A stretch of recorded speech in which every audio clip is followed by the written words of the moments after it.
Hi everyone, Elliot Jacobson here, and today I want to talk about the facts of the matter behind Baccarat. What are the facts? And maybe those facts will help you lose less and win more. So, as usual, I have a PowerPoint to get to, so let us go right there. So 10 Baccarat facts to help you win more and lose less. All right. So the first fact is one that I have covered before, this law of the universe, this law of physics, which is no different than gravity, it's no different than electromagnetism, or if you put something in motion, the only thing that can stop it from being in motion is a force. So all of the fundamental laws of physics, roughly these truths about the universe, right? These are things that have allowed us to progress as a society, to become something more than just cavemen. And it turns out there's a law in probability theory that applies to gambling, which is essentially at that same level. And that is if you play a game, a casino game, straight up. So you're not doing anything funny. You're not using loaded dice or a biased wheel or mark cards, right? You're just playing the game straight as it was meant to be played. You will get the house edge for that game. So your total theoretical loss is going to be the total amount you wagered times the house edge. Now you're going to have some variance in there, some lucky days, some unlucky days, but in the long run, this is where you'll end up. And there's nothing you can do about it. Short of having information, there is nothing you can do to change this law. This is a law of the universe, and you are bound to that law. So, how can you change that law in Baccarat?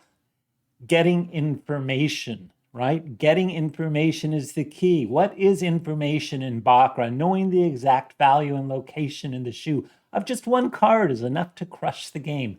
Millions were made off games where one single card was exposed in Macau for several years. Just track one card through the shoe, you will be a millionaire. Being able to differentiate high cards 6, 7, 8, 9 from low cards 0 through 5.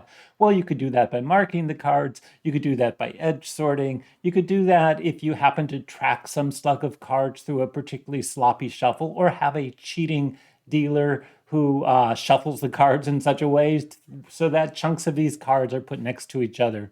So that is information. Using a card counting system lets you know when there is an abundance or a deficit of certain sorts of cards remaining in the shoe. That is information. Knowing the exact order of a slug of cards. Again, think of that cheating dealer.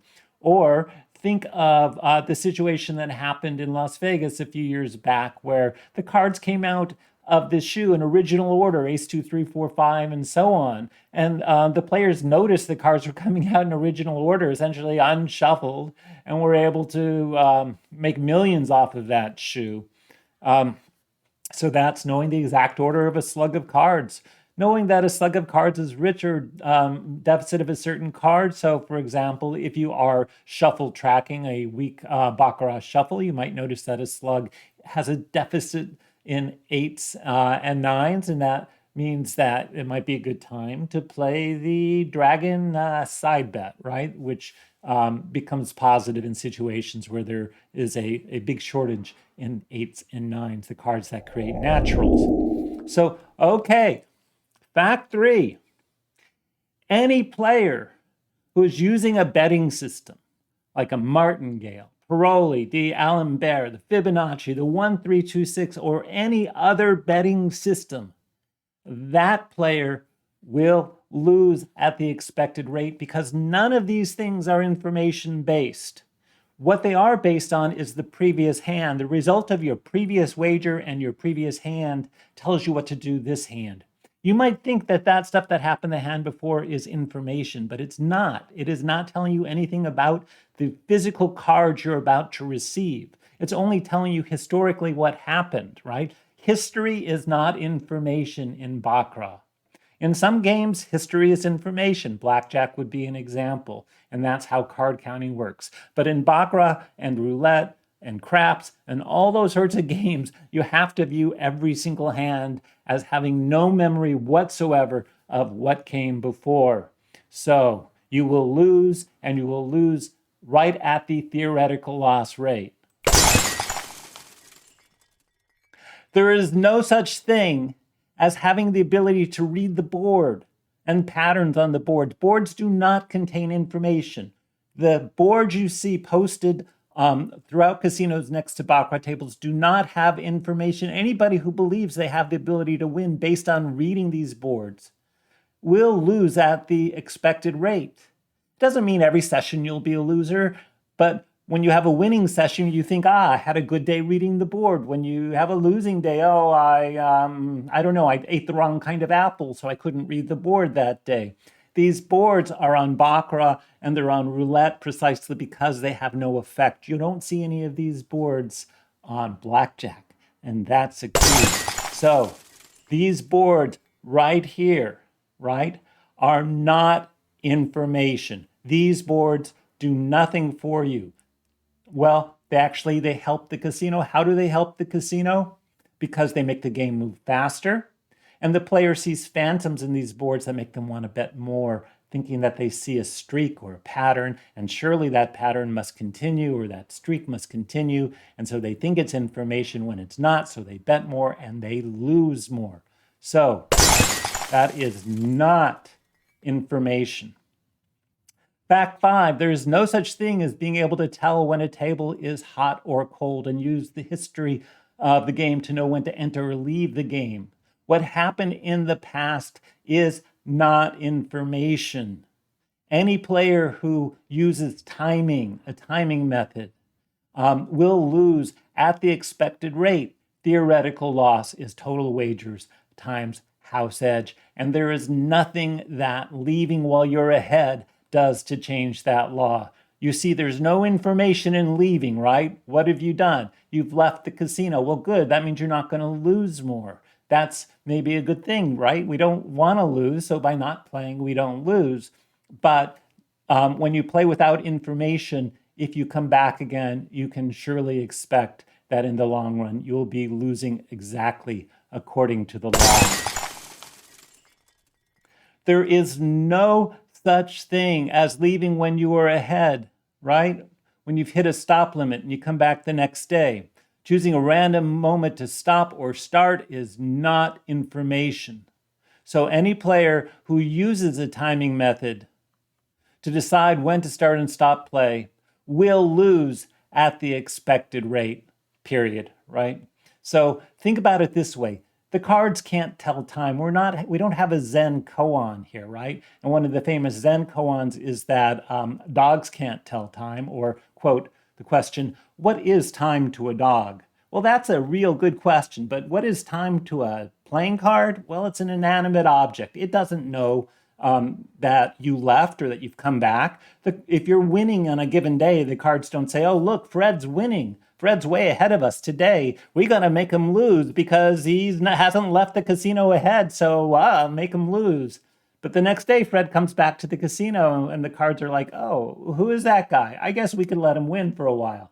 That's not how the universe works. You play one session, the session of your life, and the time between hands is irrelevant, and therefore timing methods are irrelevant. There is no information contained in which table you choose to play at, whether it's hot or cold, or when you choose to start or stop playing in a given day. There's no information, and therefore that formula doesn't change.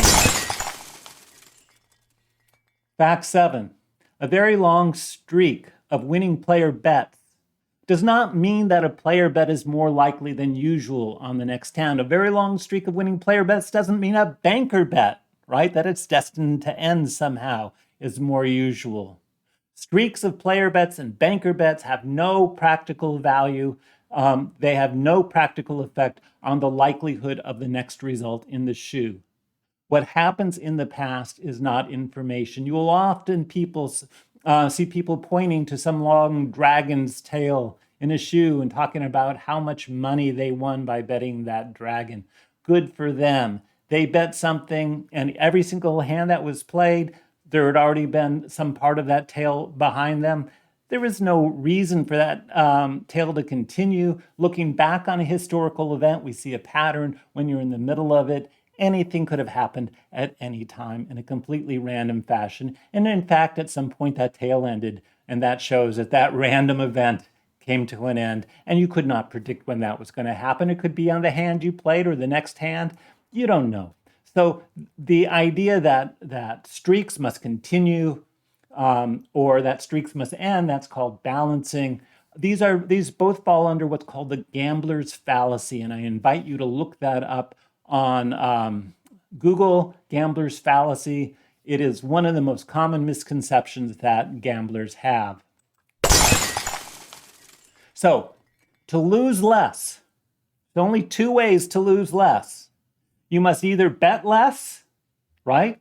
Because that's the total wagers part of this formula, or you have to play a wager with a lower house edge. Now, how do you get a lower house edge? Well, and depending on the game of Baccarat you play, you'll either make the banker bet, because that has the lowest house edge, 1.06, or you'll make the player bet, 1.24. So depending on whether you're playing some non-commissioned version of Baccarat or what the particular rules are, the lowest house edge will be on either the banker or the player bet. And you just need to look that up to know which one to do. So this is what we're talking about. When we want to lose less, there's only two ways to do it.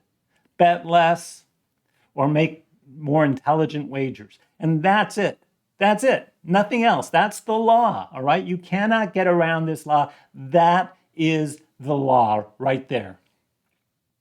So, what about the flip side of this thing? What about winning more? Well, look, there are long-term winning Baccarat players. These players have legally beaten the game in the past, and they are expected to go on, continue beating the game into the future. In every case, though, these players have won because they've used a method that relies on obtaining tangible, real, physical information about what cards are going to be coming out of the shoe. Not just some patterns of wins or losses or streaks or martingale systems, none of that stuff. Real methods. Some of these methods include card counting or edge sorting or tracking known cards. These are the legal methods. The illegal methods might include marking the cards or using cameras embedded in their sleeves or into the shoe, or the overhead pipe through surveillance, or using gaff shoes to deal seconds.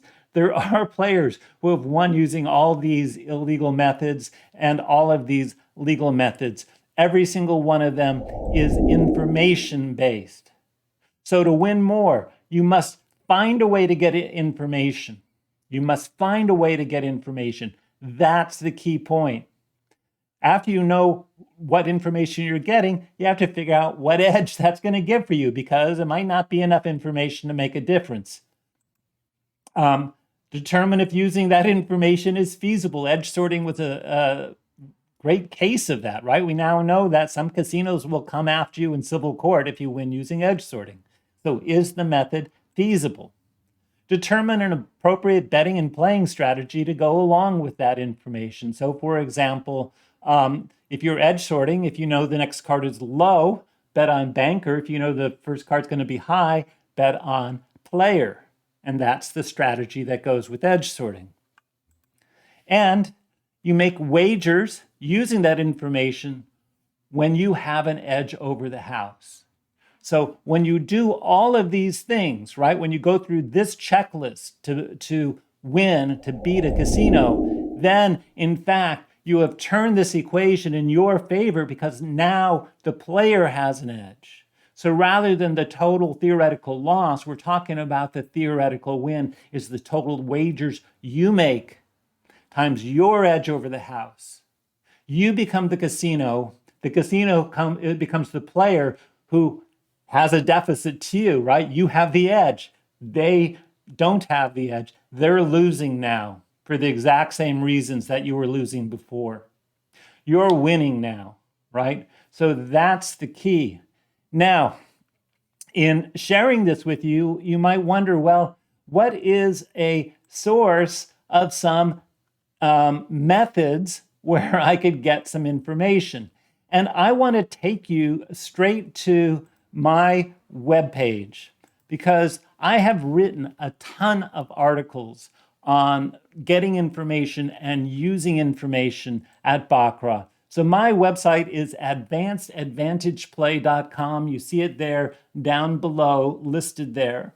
And if you go across here and you go to AP Heat, you see the pull-down menu on Baccarat and Baccarat side bets. And here you can find a whole bunch of different articles, for example, on Baccarat.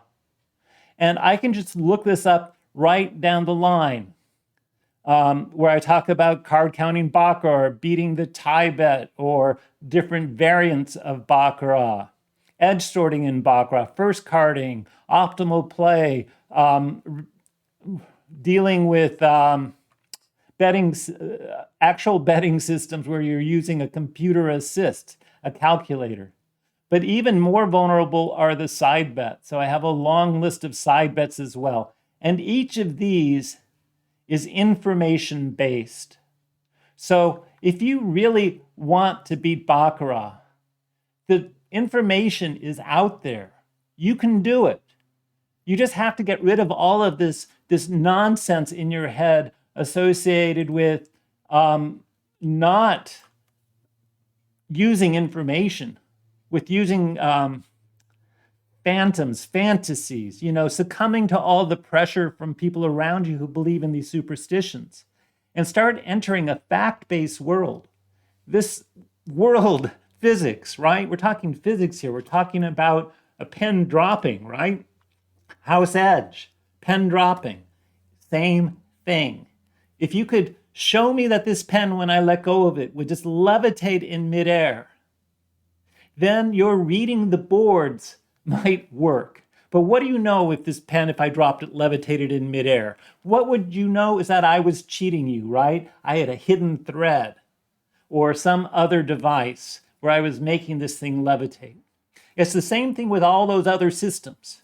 They make you think that they're a pen dropping, that reading the board, or the D'Alembert, or chasing streaks, or whatever it is. They make you think that's a law of physics. It's betting, it's following information. But that is really the pen suspended in air, and they're not telling you about that thread. And once you cut that thread, that fantasy falls apart. It becomes nothing. It becomes absolutely nothing. So take the next step. Start believing in reality. Believe in reality. Discard superstition. And begin your education. That's the only road there is. That is the only road there is, period. No other road to becoming a winning player in a casino. All right, everyone. Hope this helped. This is Elliot Jacobson. See you later.